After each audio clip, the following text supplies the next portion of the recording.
अंग्रेजी में एक कहावत है, डोंट जज a book by its cover, जिसका अर्थ है किसी की पर्सनालिटी या पहनावे से उसकी क्वालिटी के बारे में अंदाज़ा नहीं लगाया जा सकता। लेकिन आज की वीडियो में हम किसी की पर्सनालिटी को जज नहीं करने वाले। टाइटल से आपको पता चल चुका होगा, आज हम बात करने वाले हैं एक किताब के बारे में जिसका नाम है एटॉमिक हैबिट्स। और जैसा कि मैंने कहा, डोंट जज a book by its cover, तो आपको इसके नाम से इस बुक का अंदाज़ा नहीं लगाना चाहिए। जब मैंने पहली बार इस बुक को देखा तो मुझे लगा क्या ही होगा इस बुक में।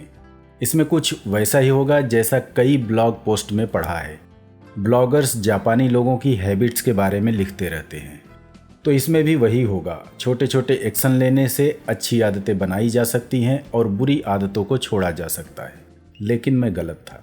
शायद आप में से बहुत सारे लोगों ने मेरी तरह इस किताब के बारे में अज्यूम किया होगा और इसे नहीं पढ़ा होगा। एटॉमिक वर्ड से ही लगता है यहाँ छोटी छोटी हैबिट्स बनाने की बात हो रही है और इसके लिए एक किताब पढ़ने की क्या ज़रूरत। लेकिन जब यह किताब बेस्ट सेलर बन गई तो मुझे लगा ज़रूर इसमें कुछ है जिसकी वजह से लोग इसे पसंद कर रहे हैं। फाइनली मैंने इस किताब को पढ़ा और सरप्राइज्ड हुआ जानकर कि इस किताब में एटॉमिक हैबिट्स के अलावा भी बहुत कुछ है जिसके बिना एक छोटी सी आदत को भी नहीं बदला जा सकता, या ये कहना सही होगा कि छोटा छोटा एक्शन भी बार बार लेना मुश्किल होता है। एक और कहावत है, wisdom lies between the lines, जिसका मतलब है डीप नॉलेज हमेशा कॉन्टेक्स्चुअल मीनिंग में छुपा होता है। इसीलिए किसी किताब को उसकी समरी से नहीं समझा जा सकता। उसके लिए किताब को वर्ड टू वर्ड पढ़ना बहुत ज़रूरी है। एटॉमिक हैबिट्स के लेखक हैं जेम्स क्लियर। यह किताब 2018 में पब्लिश हुई और देखते ही देखते सुपरहिट हो गई। हर किसी को यह किताब जरूर पढ़नी चाहिए। आज के डिजिटल युग में जब आप रील देखने बैठते हैं और घंटों बाद एहसास होता है कि दिन का जरूरी काम पेंडिंग रह गया, तो आपको अपनी रील देखने वाली आदत पर काफ़ी अफसोस होता है। ऐसे सिचुएशन में आप क्या प्लान करते हैं? आप प्लान बनाते हैं कल से टाइम नहीं पास करना है, कल से अपने ज़रूरी काम पर फोकस करना है और रील तो बिल्कुल नहीं देखना है। दूसरे दिन आप शेड्यूल के मुताबिक काम शुरू करते हैं। इतने में आपके फ़ोन पर एक नोटिफिकेशन आता है। नोटिफिकेशन किसी भी एप्लीकेशन का हो सकता है।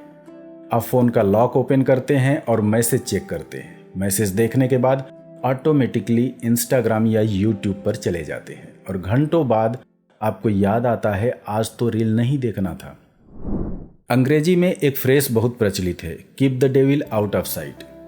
अगर सोशल मीडिया की आदत छोड़ने की बात करें तो केवल नोटिफिकेशन बंद करने से आदत नहीं बदलेगी। आपको अपना फ़ोन ही अपनी नज़रों से दूर रखना होगा, यानी दूसरे कमरे में।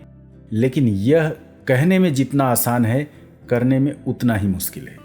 इस किताब में कुछ तरीके बताए गए हैं जिसकी मदद से आप इस तरह की सभी गलत आदतें और एडिक्शन छोड़ पाएंगे। पॉजिटिव हैबिट्स भी डेवलप करने में आसानी होगी।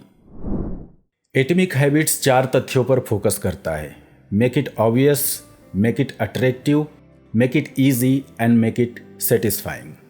पहला है मेक इट ऑब्वियस, यानी आपका इंटेंशन बहुत क्लियर होना चाहिए। अगर आप सोने से पहले मोबाइल पर वीडियो देखने की बजाय बुक पढ़ना चाहते हैं तो आपको बुक अपने बेड के पास रखना चाहिए, इतना नज़दीक कि बिना उठे उसे एक्सेस कर सकें। दूसरा है मेक इट अट्रैक्टिव। आप जो आदत बनाना चाहते हैं उसे आपको अट्रैक्टिव बनाना पड़ेगा। उदाहरण के तौर पर अगर आप मॉर्निंग वॉक पर जाना चाहते हैं तो बेहतर होगा आप एक ऐसा ग्रुप ज्वाइन करें जिसके साथ आपको वक्त गुजारना अच्छा लगता है। अगर आपको म्यूज़िक सुनना अच्छा लगता है तो उसे एक्सरसाइज के साथ कंबाइन करें। बेसिकली आपको अपने पसंदीदा हैबिट्स को अपने नए हैबिट के साथ जोड़ना है। जैसे मैं नेटफ्लिक्स तभी देखूंगा जब मैं ट्रेडमिल पर चलता रहूंगा। मेक इट ईजी, यानी इसे आसान भी बनाना है। सोचिए आपको मॉर्निंग वॉक पर जाना है और सुबह सुबह जॉगिंग सूट पहनना है। आपको ये भी नहीं पता कि आपके जूते कहाँ रखे हैं, तो शायद मॉर्निंग वॉक पर जाना मुश्किल होगा।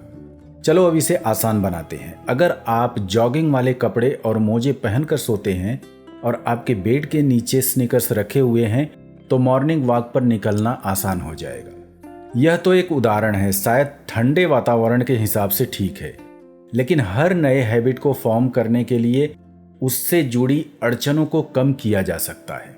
अड़चनों को कम करके अपना टारगेट आसानी से अचीव किया जा सकता है। चौथा है मेक इट सेटिस्फाइंग। जब किसी काम को करने का रिवार्ड मिलता है तो आपका दिमाग उसे बार बार करने के लिए आपको प्रेरित करता है। जैसे अगर आप प्रोग्रेस ट्रैक करते हैं तो आपको अपना प्रोग्रेस दिखता है और आपको उस काम को दोबारा करने की इच्छा होती है। जैसे हर वर्कआउट के बाद आप कैलेंडर पर उस दिन को मार्क कर सकते हैं, या हर मॉर्निंग वॉक को अपने मोबाइल पर ट्रैक करें और व्हाट्सएप स्टेटस लगाएं। इन 4 तरीकों को इस्तेमाल करके आप एक पॉजिटिव हैबिट डेवलप कर सकते हैं। अगर आपको कोई हैबिट छोड़ना है तो इसका विपरीत एक्शन लेना है। जैसे अगर आपको सोशल मीडिया छोड़ना है तो अपना मोबाइल किसी दूसरे कमरे में रखना पड़ेगा, या सोशल मीडिया को ब्राउज़र के थ्रू इस्तेमाल करो, एप्लीकेशन को अनइंस्टॉल कर दो। अगर आप सिगरेट पीने के आदत से मजबूर हैं तो उसे अपने पास रखना बंद करो। अगर उसे हर बार दुकान पर जाकर खरीदना होगा तो फ्रीक्वेंसी जरूर कम होगी और धीरे धीरे आप उसके एडिक्शन को छोड़ पाएंगे। बुरी आदत को अनअट्रैक्टिव बनाएं। जैसे अगर आप जंक फूड छोड़ना चाहते हो तो उसकी वजह से होने वाले नुकसान के बारे में बार बार पढ़ो। एक्सेस को थोड़ा मुश्किल बनाएं। जैसे मोबाइल को किसी बॉक्स में लॉक कर दें, नेटफ्लिक्स का पासवर्ड किसी दूसरे से सेट करवाएं जिसकी गैर मौजूदगी में आप टीवी न देख पाएं।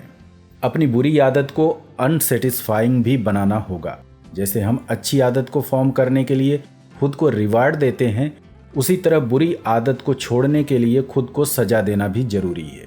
जैसे आप एक सिगरेट पीने के लिए किसी को 100 रुपये दें।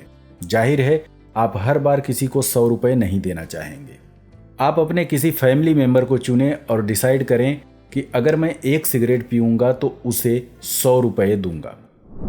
लेकिन बॉटम लाइन, जब आप सीरियसली अपने प्रॉब्लम को रिकॉग्नाइज करते हो और उसे दूर करना चाहते हो तभी सारे ट्रिक आपके फेवर में काम करेंगे।